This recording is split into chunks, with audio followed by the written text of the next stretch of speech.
si Tatay Digong, PRRD, Mayor, tawag namin sa Davao, CM, or to friends, he would simply want to be called Bay. Bay. Nag-away pa kami nun, if I may.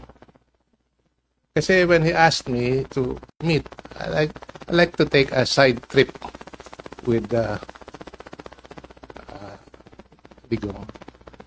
Sabi ko, Sir, Mayor, wag na. Tawagan mo na lang akong Bay.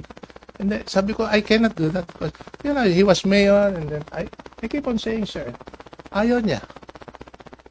And kami lang dalawa. Actually, tatlo. Si Senator Bongo. Ayaw niya magpatawag. Bay lang. Ang haba ng diskusyon namin just for how you're going to address him. That's how simple the man is.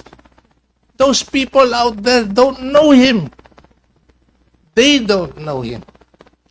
We know him.